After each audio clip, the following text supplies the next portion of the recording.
stage is on. I am joined by a man who needs no introduction, but I'm going to introduce you anyway. Greg Kasavin, 2K Games. How's the show treating you so far? It's treating me pretty great so far. I've been, even though I've been stuck in here this entire time, demoing Spec Ops: The Line to people, but it's been great showing it. So awesome. So this is, I know you've shown it to the press a few times in the last few months, but this is kind of the big public expo for it. So. Give us a real brief rundown, first of all, of just like what you're showing in the game, what like kind of vertical slice we're looking at. Yeah. What we're showing is a level that takes place like less than halfway through the campaign. That basically conveys a lot of what we're going for with this game, both in terms of like this sort of awe-inspiring environment of this like disaster-stricken city of Dubai, and also just the overall tone and atmosphere that we're going for, which is relatively dark, even among all the other dark games that are out there. Right. So.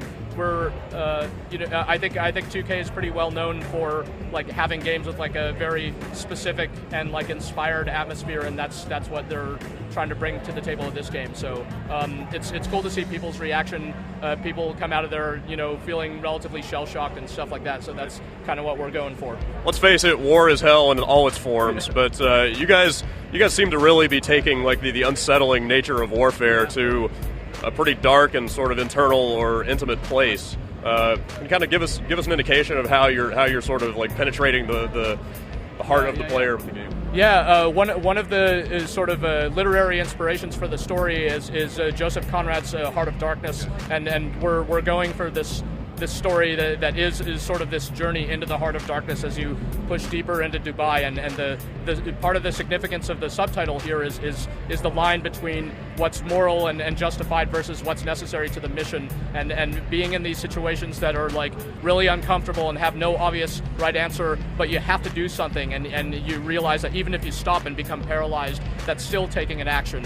And so we have these moments in the story where you'll be forced to make these decisions, and then the story's going to kind of move forward no matter what. So we're pretty excited about those. Those are going to be some of the most kind of challenging and I think ultimately the most powerful scenes of the game. So they take a lot of work, but we're really excited about them conceptually. So the game is going to work on a different level than a lot of military shooters. It is going to kind of hit closer to home, I think, with a lot of players, and it's going to make you. At the same time, you could absolutely run and gun your way through this game. It's not like you have to stop and ponder your every action. It's a shooter. But for players who do like narrative depth, it'll offer that to them if they stop and kind of think about what they're doing as they play through.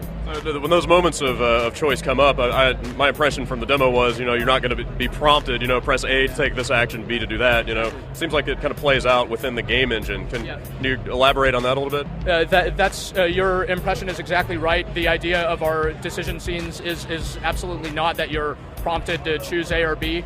There are scenes that are introduced and then play out using the actual game mechanics. So you'll be able to interact with the situation in a variety of ways, and how you act and when you act, those will all be kind of taken into consideration, things like that. And whether you act at all, like I said, there will be some situations where maybe you decide it's none of your business to interact with this scene and things like that. To maintain the kind of narrative tension that you're going for, you would have to keep the story pretty tightly scripted. How flexible is it? How divergent can it get from the kind of core plot line based on those choices? Yeah, it is. It is a kind of well-structured story. It's not like a sandbox game or anything like that. You kind of move forward along this journey. But in those decision scenes, I mean, they're key moments in the story, and are designed to have multiple outcomes based on the scope of abilities that the player has. So we'll kind of we design different solutions based on the actions that you take, essentially, and there are going to be situations where your range of actions is obviously going to be constrained. So in that scene you saw there, you could attack, you could do nothing, you could look around, you could wait, then attack, things of that nature. So those will all kind of play out accordingly, and it factors into the design of all these scenes. You guys have a multiplayer beta coming up soon. Can you real briefly kind of run that down for us? Yeah.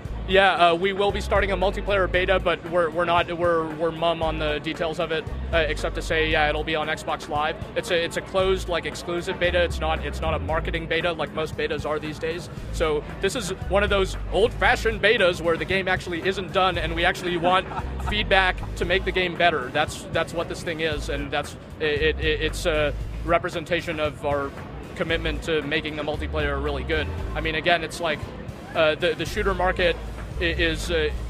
It's incredible right now. There are a lot of really, really great shooters out there, and we're going up against the best, and we need to have great multiplayer as part of this package for us to even be taken seriously out there, and we fully intend to do that. So we're going to get thousands of players in there playing. We'll be tuning and balancing and taking that feedback into consideration as we finish it up.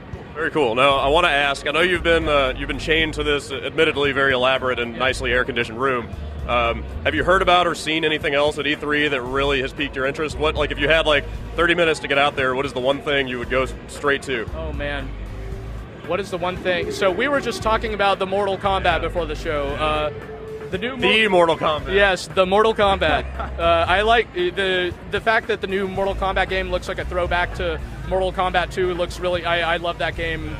So that's really cool for me. The new Zelda announcement seemed really, I've seen barely anything on it, but it seemed really cool. I love the subtitle, Skyward Sword. That was that's the first time I've heard a subtitle in recent memory where I was like, whoa, that's like, that just sounds like poetic and awesome, and it's like a throwback to the art style of some of the old games. So, and when Nintendo brings their A game, as with Mario Galaxy 2, they're still just like amazing.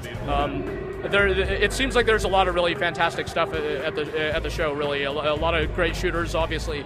So, well, it's nice to hear that game development has not beaten your love for games out of you yet. No. I would no. I don't think that'll happen. Yeah. Okay. Well, Greg, really appreciate your time. Have a good rest of the show. Thanks, you guys too. Thanks a lot.